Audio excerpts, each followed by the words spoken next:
Hello, and welcome to my formal review of Joe Biden's State of the Union address in 2024. None of you guys have been requesting this, but I thought I may as well give it a shot, and so I watched the whole State of the Union. I have an assignment, and I watched it, took some notes. We're just gonna go over some of the things Joe Biden talked about, what he's done for the presidency. Are you guys ready? Because I know I am. To start off, the whole hour felt like a promo from WWE. Couple call outs during it, and I'll get into it. It's like 3 pages I wrote on. He just uses big words in a lot of his speeches, and not like fancy words, or he very oftentimes will use trigger words that like his side of the party love, rallies up all of his support around him. So that happened a lot. There's a lot of interruption from the crowd. It was the most annoying thing out of the whole thing. I'm not a Democrat nor a Republican. I don't really like to get political, but I just hate when the crowd does that over and over again and then just won't shut up. He started it out by saying that Biden said that he wanted to alert American people that this is no ordinary moment, and blamed that democracy hasn't been under threat like this since the Civil War and Lincoln. So that's how he starts it off, okay? And then he goes into Putin in Ukraine.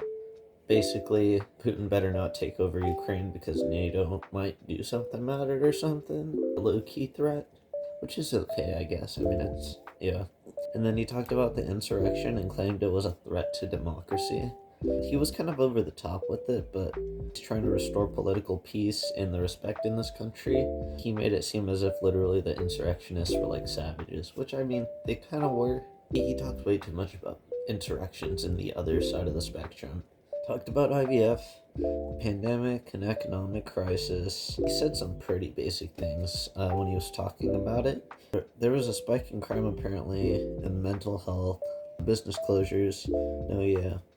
He said it's one of the toughest periods in the nation's history. One of the toughest periods in the nation's history.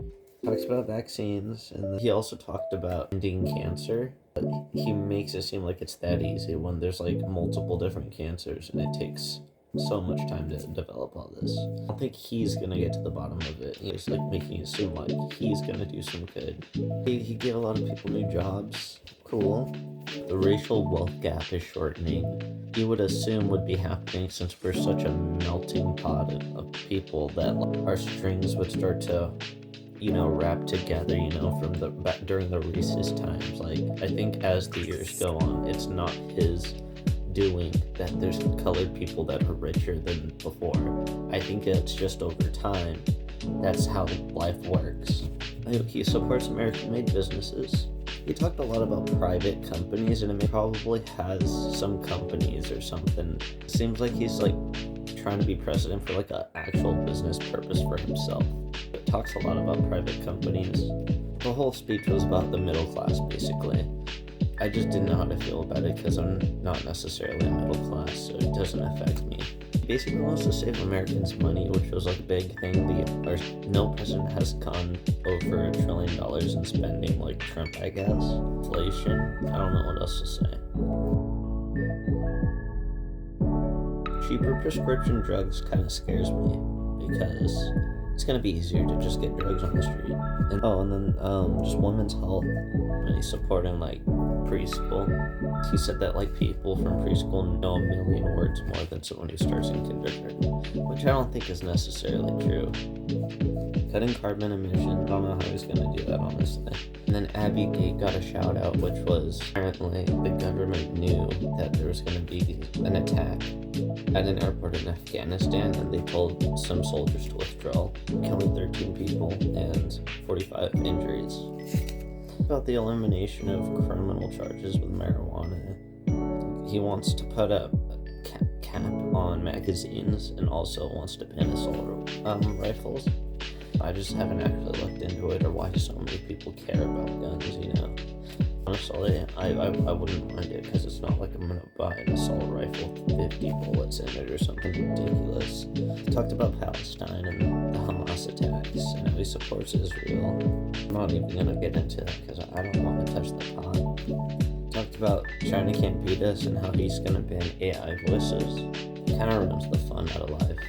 Pretty easy to tell what's AI and what isn't, and if it's not, then you should just talk straight to the horse's mouth instead of saying, hey, is this recording for me? Yeah, I mean, a lot of what Joe Biden's been doing, it's just sweet talking the audience and stuff. He sweet talks a lot, focuses a lot on the emotion of people, and that's my problem with him every year. He's stumbling over his words multiple times.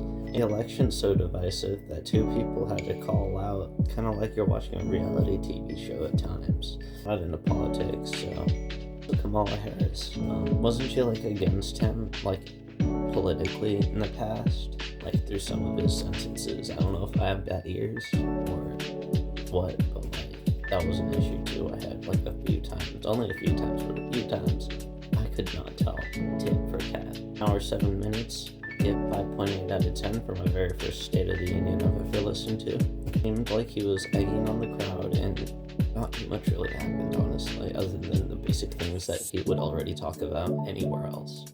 I also wanted to mention that he wants to put like a 25% tax on billionaires, which I don't understand how that's fair whatsoever. And you don't make enough money to sustain $1 billion. How are you going to pay 25% of that tax?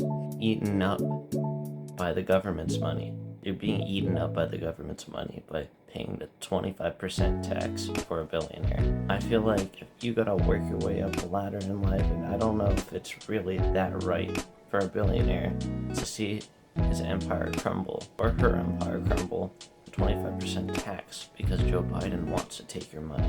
I don't know anything about politics, but that's literally the way Joe Biden put it basically on his speech. And he's trying to take from the rich, give more to the middle class, give a little bit on the side for the impoverished. I think he really has a hold of the middle class. I think that the middle class is best. And they don't put as much emphasis as I thought they would on, I guess, poor people. It is what it is.